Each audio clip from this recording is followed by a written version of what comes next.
Hey everybody, Adam here, and welcome to the Brick Pit. This is an off week where we won't do a full episode, of course, just each of us kind of take a turn talking about what's on our mind. And this week I'd like to record a special message directly for the mayor of Hollywood, who, if you're a regular listener, would know that we often pitch ideas to. So this is one I've been thinking about for quite a while. I'll give you a warning here. This is a nostalgia episode.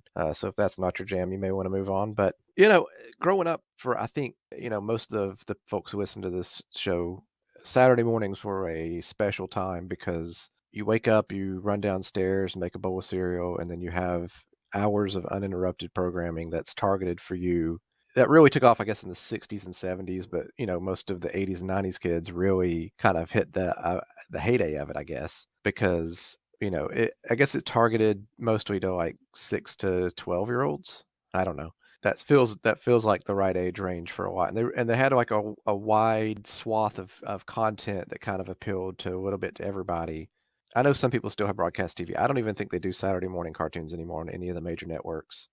Maybe I'm wrong, but for the most part, folks do streaming, and if you're going to watch cartoons, you're going to watch the same cartoon 5 or 6 episodes in a row. So here's my idea, right? Is I think we emulate either through some kind of like Roku app or some kind of agreement where there's like a curated once a week repeat of that. And I think the cool thing you could do, and I mean, as a parent, if you wanted to do this for your kids, you could do this, right? You could play one episode of one thing, then switch it over.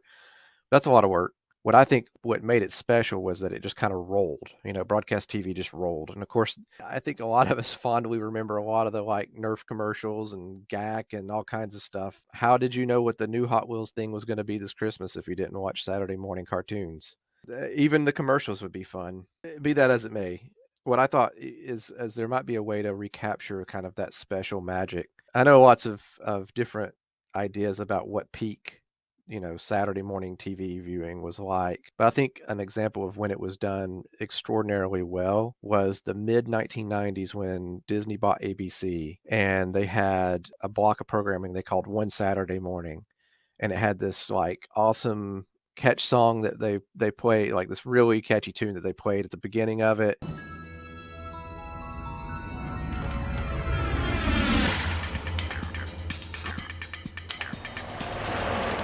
Monday morning, wake up time, get to work and stand in line. What would make her feel real fine? One Saturday morning.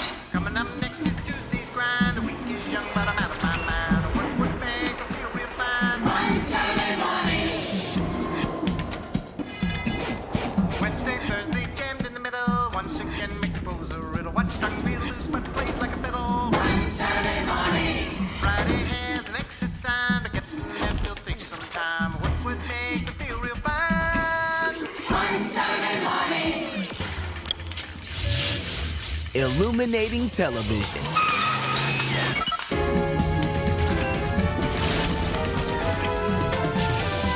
5 hours of summer, once a week. One Saturday morning. Yeah. 5 hours of summer is what we need. One Saturday morning. 5 hours of summer, once a week. Whoa. 5 hours of summer. One Saturday morning. And they had like little bumper shows between that were like 2 or 3 minutes each, and it was a crazy time for TV. I was probably a little old for the time, but I remember really just loving sitting down, just turning off your brain as a kid and just enjoying it. And I remember the part of the song was, right, it was 5 hours of summer once a week, and that's really what it felt like. It was just kind of carefree.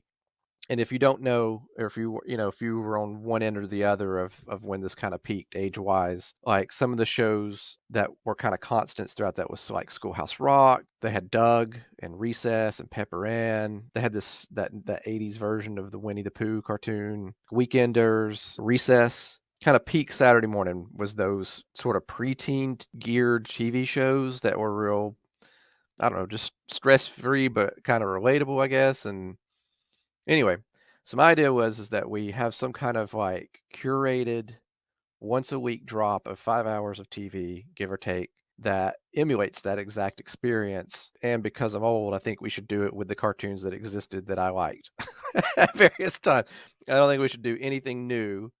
I think it should be 100% old stuff. And so today I'm going to reveal what I think, if I were going to create this app, a typical serialized Saturday morning would look like.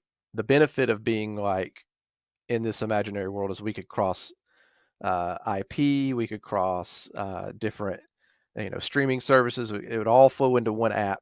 It'd be seamless, and you wouldn't be able to tell that it's coming from different places. This will never happen, but we can dream, right?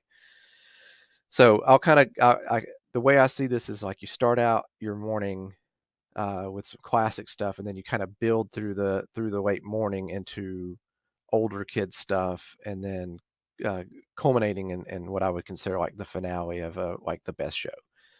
So first thing out of the gate is you're making your cereal, and then you're going to sit down. You're going to watch Tailspin, which I think and I'm not going to like describe each of these shows independently. If you don't know what they are, hit us up in the messages, and we'd love to just do an episode. Or I'd love to just do an episode on each of these shows, frankly. But Disney's Tailspin. Then you go into Chip and Dale Rescue Rangers, which is like an all-time great cartoon, stands up today. Then rolling into the original, and I should mention a lot of these have been remade in the last, I don't know, like 5 to 10 years. I'm only talking about the 80s and early 90s version. So the next one is DuckTales, which, man, wasn't that a great show? Like, I don't know, I've never met anyone who didn't say DuckTales was a good show. It is still a great show, and I think kids today love it just as much as kids back then loved it. Um, then we get into something like a little goofier because it's getting late morning, so you have Gummy Bears, and then you take a hard pivot and you do Teenage Mutant Ninja Turtles, which I think is an essential. And then after that, you do Real Ghostbusters, and then the final show of the morning is Gargoyles, which I will talk a little bit about because I think Gargoyles is more than just a like nostalgia Saturday morning cartoon. Um, so there's been a lot of talk about that IP recently, and I think there may even be some talk of bringing it back. Hopefully, they don't ruin it like they have most of the other stuff that's been brought back supposedly. But in any case, at the time it was supposed to be the start of a franchise of basically what they did with Marvel later. Is that it was going to kind of be the centerpiece of a sprawling universe of different heroes and villains, and they just wanted to offset the other existing programming that wasn't Disney. Um, and I think what Gargoyles does really really well is it's a show with real ambition to do interesting story arcs and characters and situations that have weight and stakes and seem to matter, and it doesn't talk down to kids. It really like elevates, it wants to bring kids into the conversation in a way that a lot of other like goofy shows just didn't. Which is why you watch it after you've had a chance to wake up a little bit, right? um it's still a standout show. What really really made it was the ensemble cast, the incredible voice acting. The animation was great, nothing groundbreaking or anything, but it was done carefully and it was done well. um and it was a show in a lot of ways ahead of its time. um but I think it was the standout. So anyway, if you're an app designer and you happen to know all the players in Hollywood who'd have to be involved to make this happen, let us know, and we'd be happy to work with you. Until next time, this is Adam on the Brick Pit. Thanks for listening.